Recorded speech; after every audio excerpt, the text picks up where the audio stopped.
Como se não bastassem o medo e os riscos que colocaram o mundo inteiro em alerta, a Covid-19 traz uma outra grande preocupação aos médicos. Preste atenção. Estudos apontam que mais da metade das pessoas recuperadas fisicamente da doença ainda apresenta sequelas de ordem neurológica, Ticiane. Pois é, são problemas emocionais e psiquiátricos que vão da confusão mental ou irritação à perda de memória e da concentração. E claro que só o tempo será capaz de revelar se esses danos no cérebro são passageiros ou irreversíveis, como vocês vão ver agora na reportagem da Elaine Cortez. Medo de uma doença potencialmente fatal. Confinamento, perda da autonomia financeira. Apenas os riscos que a Covid-19 traz já colocam o nosso cérebro em estado de luta por sobrevivência. Reações emocionais afetam todos nós de alguma maneira, mas o que a medicina descobriu recentemente vai além. Sequelas psíquicas também estão entre os possíveis comprometimentos da Covid-19. Nós, da saúde mental, estamos observando um aumento significativo dos distúrbios de humor, dos distúrbios de ansiedade em pacientes que foram infectados pelo coronavírus. De acordo com este psiquiatra e neurocientista, não é uma observação apenas em consultório. Os registros médicos no mundo inteiro confirmam: o novo coronavírus atinge o cérebro de diversas maneiras. Alterações anatômicas cerebrais. Estudos de ressonância magnética mostram algumas áreas prejudicadas com diminuição da função e outras áreas com aumento da função. Mas, afinal, por que isso acontece? O vírus ele entra no corpo pela mucosa nasal. Essa mucosa ela é conectada através dos nervos do olfato, através do cérebro. Então não é à toa que um dos sintomas bastante comuns é a perda do olfato. As áreas cerebrais que são conectadas com essas áreas do olfato são áreas límbicas, então áreas que modulam as emoções, o comportamento, a memória. O vírus provoca uma reação imunológica intensa que ataca o cérebro e os nervos. As consequências podem ser ainda mais graves. A chamada encefalite.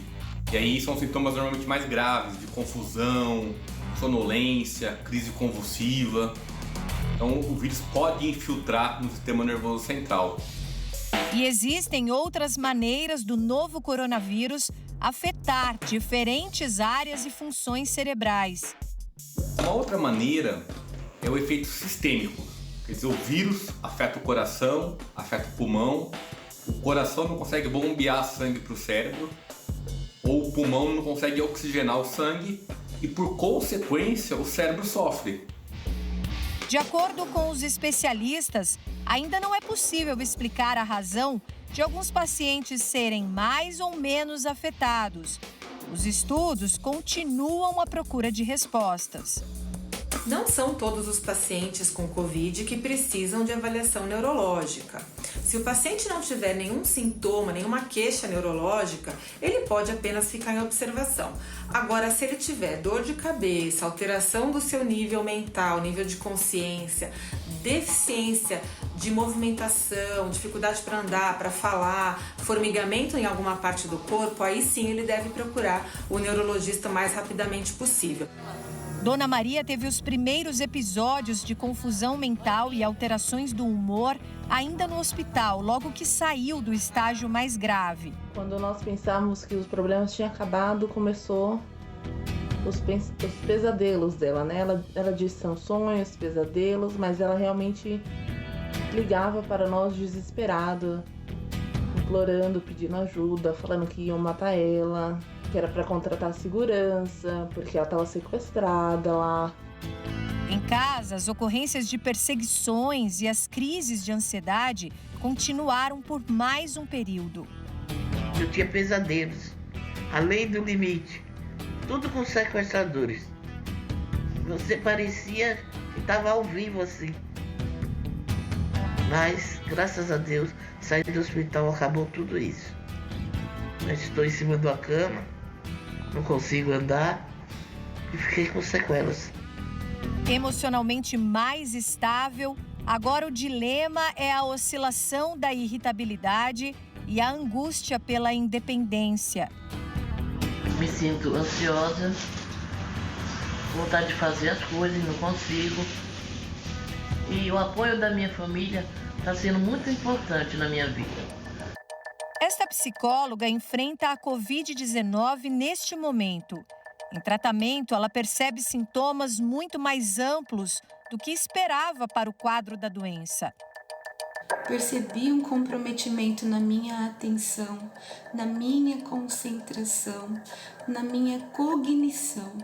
Uma leitura de um texto pareceu algo tão difícil, tão complicado, e eu me forçava e me vi me esforçando inúmeras vezes para conseguir fazer uma leitura de um texto simples. Faz pouco mais de 20 dias que Marici positivou para a Covid-19. Em menos de um mês, muito mais do que febre, tosse, falta de ar e dores no corpo. Como psicóloga, perceber o próprio estado serve de alerta para os atendimentos futuros. A saúde mental precisa de um olhar especial também nesse momento delicado, específico, ímpar que estamos vivenciando. Durante a produção dessa reportagem, eu conversei com muitos especialistas e tive acesso a diversas pesquisas. Eu percebi que surge uma nova pergunta entre os pesquisadores: quanto tempo podem durar esses prejuízos cognitivos e emocionais? Os artigos científicos já mostram que 55% das pessoas infectadas que se recuperam da Covid-19 permanecem com as manifestações neuropsiquiátricas. As pessoas, mesmo recuperadas da infecção, persistem com alterações psiquiátricas. Elas já estão curadas, elas não têm mais o vírus, elas não estão mais sobre o processo inflamatório e persistem deprimidas, melancólicas, entristecidas, ansiosas, com queixas do sono e a memória ruim, por exemplo. Outro desafio no combate à doença mais temida do mundo. Mais um entre muitos motivos para que a vigilância continue, para que as pessoas se conscientizem. A pandemia não acabou e as descobertas sobre os prejuízos da Covid-19 à nossa saúde também não.